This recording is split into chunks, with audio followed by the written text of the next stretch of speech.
Who created these rules and standards that govern the way how individuals should live their lives, to what extent people should do what, how, who created all these societal rules and standards? Well, welcome back to my YouTube channel. My name is Nasra Hassan, and this is Real Life Perspective, a space where we unlearn, learn, and grow. If you haven't subscribed yet, kindly do me a favor. Do subscribe and hit the notification bell so that you get notified each time we upload new content. But also don't forget to share with your friends so that many people can benefit from the message. Thank you.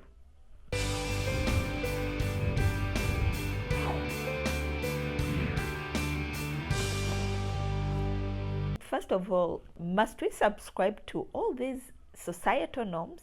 Must we live according to the way how the society want us to live? What if we decide to break the barriers and decide to redefine what happiness really means to you, what abundance means to you, contrary to what other people define happiness, or contrary to what other people expect or perceive happiness? So many people have jeopardized their dreams, their passions, in order just to live in accordance to societal standards or in order to meet societal expectations. But what about your own expectations? What do you expect from yourself? You even find that so many people at school, at universities, are studying even the courses that they don't even want. They are studying the courses that were chosen by their parents. They are pursuing the careers that they are not passionate about because they want to satisfy other individuals, because they want to make their parents happy. What about your own happiness? You want to be a lawyer, you want to be a doctor, you want to be an engineer, you want to be a journalist, simply because this is what your parents want you to become. But for you, what do you want for yourself? If you are studying, if you're doing something, first of all, ask yourself, whom am I doing this for? If I'm studying this course, if I'm pursuing this career, just to make my mother happy or to make my parents happy, what about myself? Am I happy? Are you fulfilled? Are you really enjoying that course that you're pursuing? Think about it. And I know so many people who are stuck in toxic relationships or marriages simply because they don't want to disappoint their families. They don't want to disappoint their parents, but they have to disappoint themselves. Some of you are married simply because of your parents, simply because of your family. But in most cases, sometimes you'll find that someone is married to the person that they don't even want to get married to. And someone is married even when they don't want to be married. Someone even will give birth, not because for them they are ready to become a parent or they are ready to give birth, but they give birth because their parents want to have grandchildren, and they are on your neck if you do not follow that. And it is a problem when you don't decide to do that. But now imagine when you give birth, who is going to carry that child? Who is going to suffer from all those inconveniences that will come with that child? Which is okay if someone has decided. But imagine when someone has not decided to do that. What if you just decide to live your life the way you want? There are some people who even don't want to get married. There are some people who just want to live like a free life. There are some people who want to live their lives in accordance to what they feel is good for them, but they cannot because of the standards, the societal standards. But who even created these norms? Aren't they just human beings like you? Sometimes you find that even we'll be following some rules that we don't even know who created them. Maybe those who created those rules, that is the only thing they knew. Maybe that is the world they were living in. They didn't know much to do, and they just did what they could. What if you also start living according to what works for you? What if you start creating your own rules and standards upon your life? What if you decide not to get married if that is not something that you are interested in? Some people are not interested in getting married. There are some people who just decide, I'm not going to get married because of their personal reasons, because maybe they are not ready to become other people's person, because maybe they want to become their own person, because they have some goals that they have set for themselves in as far as their lives are concerned. They have some goals that they want to achieve in this world, and maybe that is something they decide to live for, so they don't feel like it will be good if they give birth or if they get married, so they decide to live their lives according to their goals. Is there any problem with that? Is there any problem if someone decides that I don't feel like getting married, I don't feel like giving birth, not because they are selfish, but they feel like maybe the goals that I've set for myself, for my life, are not going to favor me to maybe take care of another human. They are not going to allow me to commit to other people, because if I get married, it means I have to commit myself for the rest of my life. If I give birth to a child, it means I'm going to commit myself, I'm going to be responsible to that child, and I don't feel capable to maybe take care of a child or to give that child the love and the affection and the attention that they deserve. So let me remain this other side. And actually that is being thoughtful. Some people decide not to give birth or not to get married because they feel like I might hurt this person.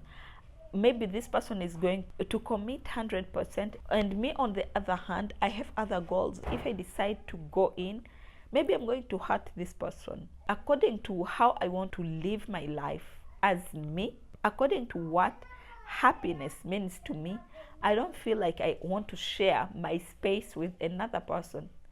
Sometimes it is also one of the reasons, which is okay. I don't feel like there should be a reason why other people should attack other people because of their choices, because of the way how someone decides to live their lives, because of the way how some other people decide what their life purpose is. Some people will choose to become career women, whereas some other women can choose to be just a stay-home mother. It is also not a problem. Maybe they just want to be nurturers. There are some women who are nurturers naturally. Sometimes you find that if I get a career, I will not focus on nurturing my family. I will not focus on my kids, my husband, my home. So I want to be a stay-home mom, and this is the choice they made, which is okay also. Just like the other one has decided, me, I'm not going to give birth, I'm not going to get married because that is what I want to do for the rest of my life, because I feel like that is my purpose. It is also good, like Oprah Winfrey did.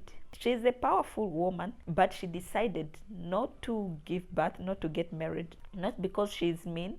She is absolutely beautiful and she has all it takes to be the wife, but she felt like that is not what her purpose is. She found what her purpose is, and she found what she wanted to do in this world.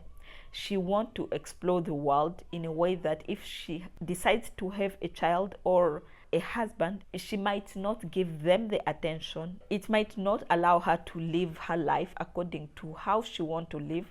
So she decides not to give birth. Some other people decide to give birth because they feel like they want to be nurturers, which is still okay. To some people, success might mean this, whereas to some other people, success might mean something different. To some other person, maybe let's say he is just a young man from a village, and for him, success means coming to Kampala, whether he has a job or not, just getting from the village, coming to Kampala. For them, it is the dream come true, and to them, that is success. Whereas for you, you will see that that is not success, but to that particular person coming to Kampala, getting a border and starts riding a border, to them, that is success. let's say to some other person who comes from illiterate family where people didn't study, for this other person going to university, acquiring a degree, that is success. And there's nothing you can tell them about, there's nothing you can tell them. To some other person, maybe he grew up in a home where he had no liberty to do whatever he wanted. He had no liberty to watch TV whenever he wanted. He had no liberty to afford meal. So for this person, when they start working and they are able to buy a TV, to start watching TV whenever they want, when they start eating food, as long as they have had breakfast, lunch, supper, and they can watch TV, to them that is success. That's life for them. Someone else, to them success is owning a mansion, which is well and good. And to some other person, maybe this other person comes from a broken family where they experienced maybe generational trauma, and to that person, the goal in life is just to have a stable family where there is peace and love. It doesn't matter how much money they do have, it doesn't matter, as long as he has a stable family, there is love and peace. To this person, that is success. Success means different thing from one person to another. Whereas to you, success will mean this, to another person, success will mean this.